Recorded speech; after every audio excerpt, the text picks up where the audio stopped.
Ayan, hello po mga kalingap. Kasama ko po si Tito Iming. May channel po sila, Rina and Iming Official Vlog. Pasuporta po ng kanilang channel. At pa-subscribe po, pa-comment and share. Maraming salamat po sa inyo. God bless po. God bless. Ayan, salamat po. Pa-subscribe po, Rina and Iming Official Vlog. Yan, shout out po mga kalingap. Andito po tayo ngayon sa Heartland Resort. Ngayon po ay dito po ginanap ang baptism and isa po dun si Seth. Ayan po si Seth. Ayan po yung iba.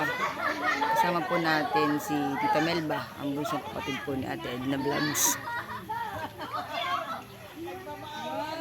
Wala po sila, Kuya Balot, sila po ay nasa sur. Ang ganda po dito mga kalingap.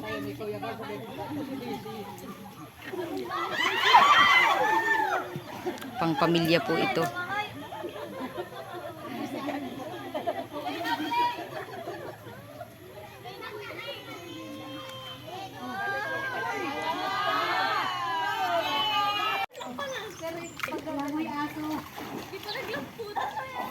Yan, ganyan lang may aso yan, babe.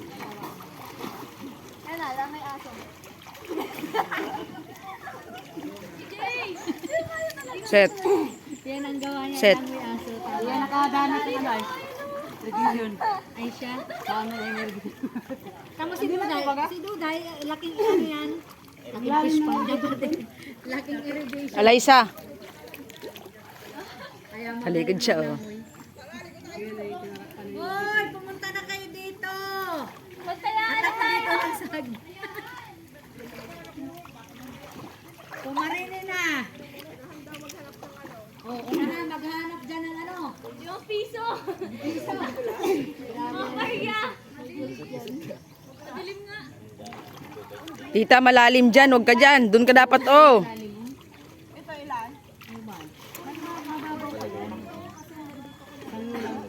Nakatawid na dun si ate, ano ay, ate niya. Sabi ko na, kailan tayo.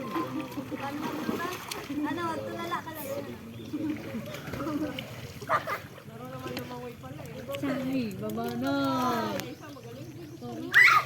Lalim. Lalim, no? Lalim. Pagbiyan na lang na, ano? Kaya nagsabi kay mama, agang maigya, no? Tulog ka pa. Sino?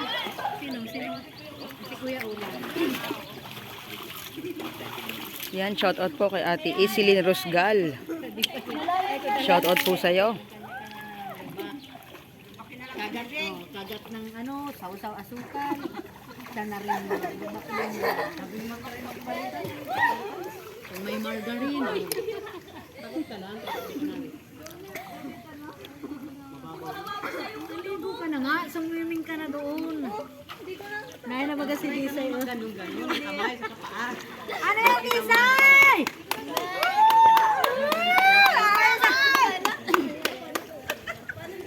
Ayos ang iyong recipe. Nakaisip-isip kay Branaw. Heartland Resort.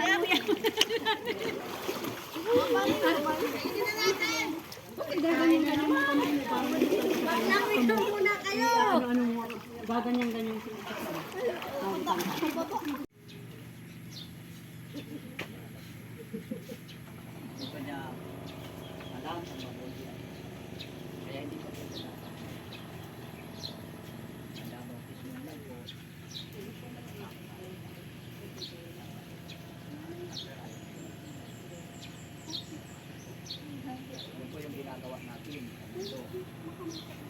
Pangalawa po, ang tunaw po ay pagsapit sa bagong relihiyon. Para yung kaisipan nila, kaya ayaw nila pagpapautism. Kasi para nila atin sa relihiyon. Yung po ay maling kaisipan, kasi sabi ko rin samantagang ayon sa Biblia, isang tao ay kabilang na sa pamilya ng Diyos bago pamamaw. Ang mga for example, ano, yung anak ko. Anak ko yan. Pero bakit pinakadami sa pareho? Hindi mo pa ba yung anak ko at hindi yung makikita, hindi mo yung anak. So, yun po bilang pagpapatala, marinig yung bata.